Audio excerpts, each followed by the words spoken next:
Greetings everyone, Ray Landis here with part 2 of the guitar adventure starring this Squier Contemporary RH guitar body. Obviously the neck is not stock, but the reason for that, as I mentioned in my other video, is that I was not able to find the full instrument.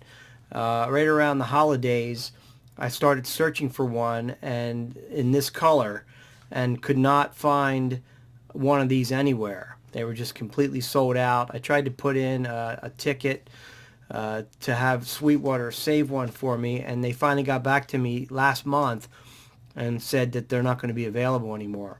So I was able to get this body from Stratosphere, and they're real dependable. All of their stuff, it's not the best priced way to go, but they always are dependable. Their stuff is high quality. There's never been a problem with anything I've ever bought from them, and I wanted this body, so I spent a little bit on this.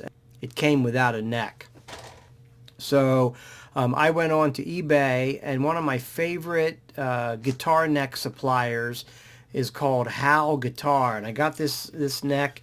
It's a roasted maple neck with a rosewood fingerboard, 9.5-inch radius, bone nut. It had 10 millimeter tuner holes, and it's beautiful. I like this neck a lot.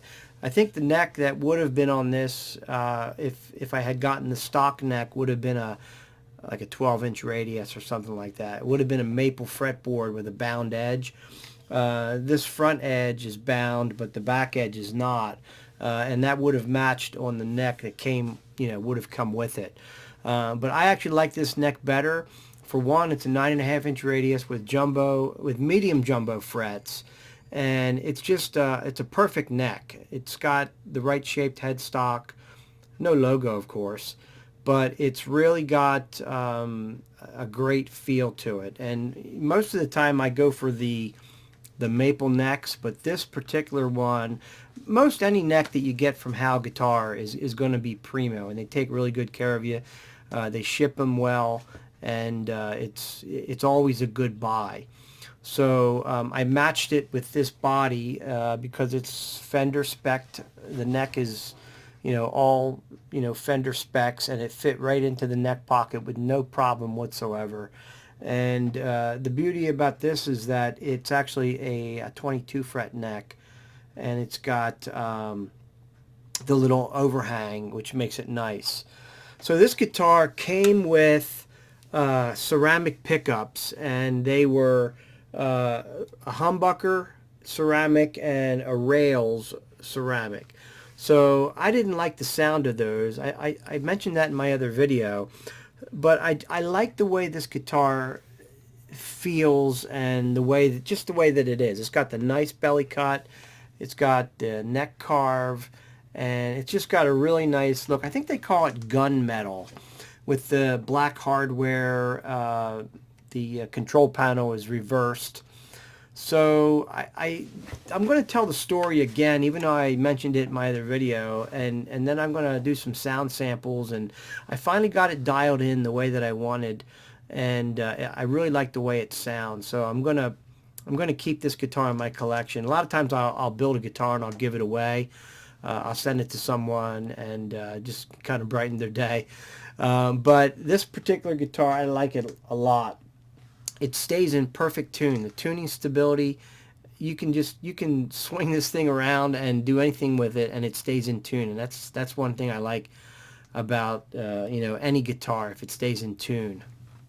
So anyway, I knew that I had to go with a humbucker in the beginning. I thought there's no way really around that. So to change the pickups out, I wanted to go with some Alnico pickups, and I went with an Alnico 2 in the bridge, or in the neck position, and an Alnico 5 in the bridge position, and they were like almost identical looking to the original pickups. We had the regular double coil here, and then we had a rails pickup in the bridge position, and they looked they looked okay.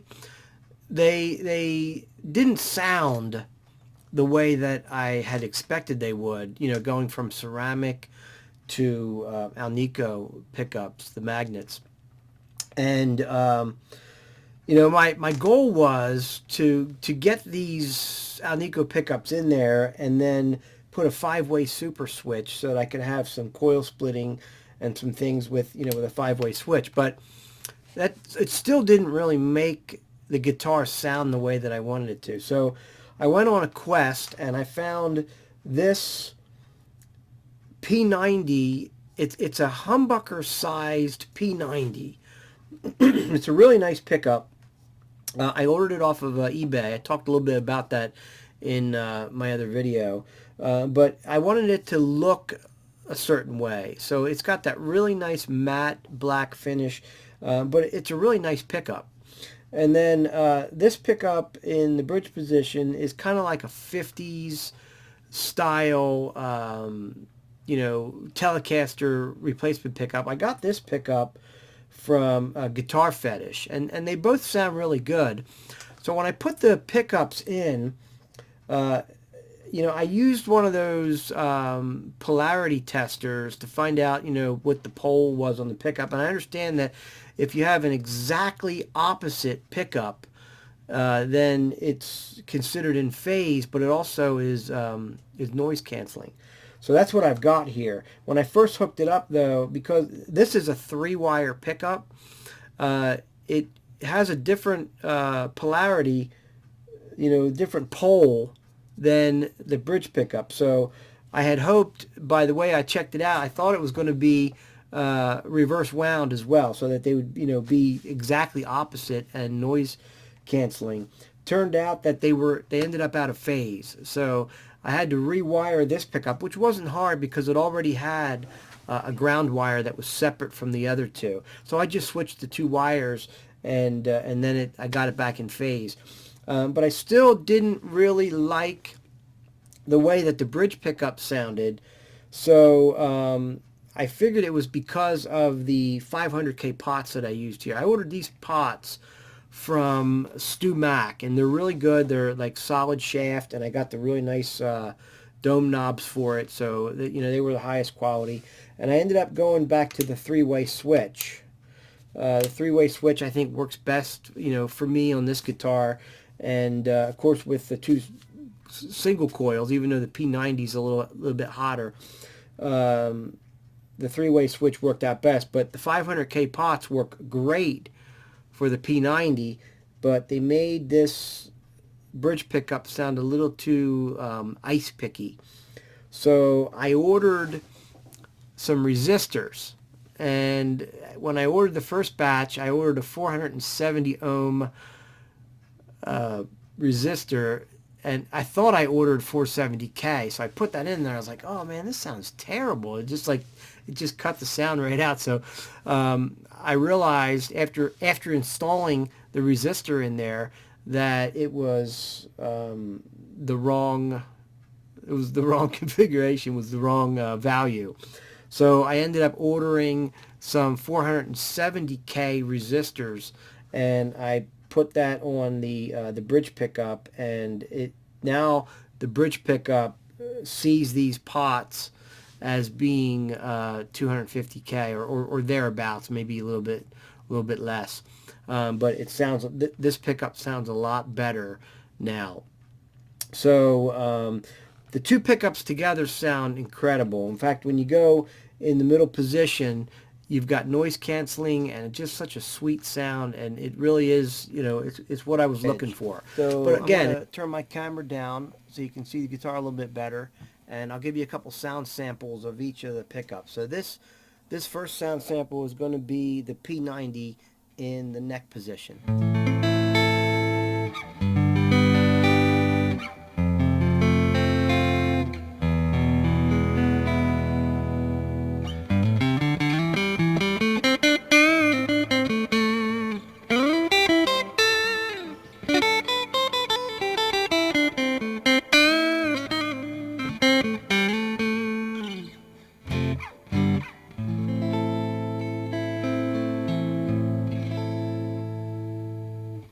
Okay, now I'm going to go to the bridge position.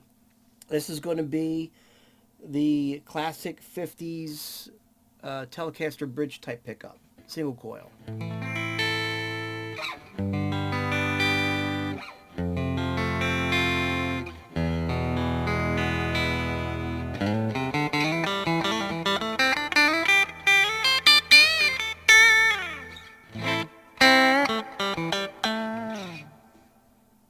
Alright, now this next sample will be a combination of the two. Now this happens to be my favorite.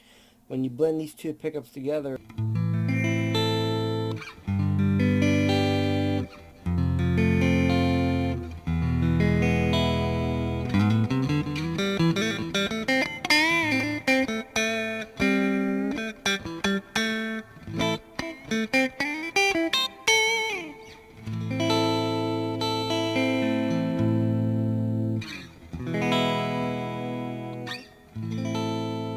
looking for. But again, it's still contemporary. It's got the reverse control panel. You've got you know, the belly cut and the nice neck carve there. But this guitar now is just, it's really one of my favorites. It sounds really good. It looks really good. And I think I'm going to keep this one in my collection because it plays and sounds really nice and stays in tune.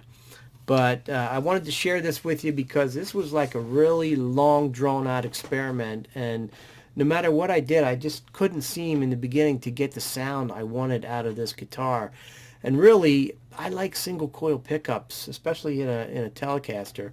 Even though the P90 is kind of like an in-between, it still sounds like a lot better with the P90 than instead of a humbucker. Of course, that's my personal opinion. Many of you guys may like what was in this originally. But the reason I kind of brought all this out is because I think that I'd like to inspire you, or at least encourage you, to try something a little different, to try to find what you like. And you know, I don't know everything about guitars and you know, all of the luthier tricks, but I watched enough videos to find out that it's not as hard as you might think to try to dial it in. And maybe the thing that you're concerned about most is soldering, and I wasn't too good at it at first until I just tried it and kind of kept at it and got better at it. But you know, I'm finally to the place now where I feel like I can at least dial my guitars in and get the you know, get the sound that I like. Yeah, I hope you enjoyed this video, and if you've gained something from it, or if it's encouraged you to try something a little different, step out and take a chance, you know, I ask that you give me a thumbs up, subscribe to the channel, and I will see you next time for the next guitar adventure. Take care.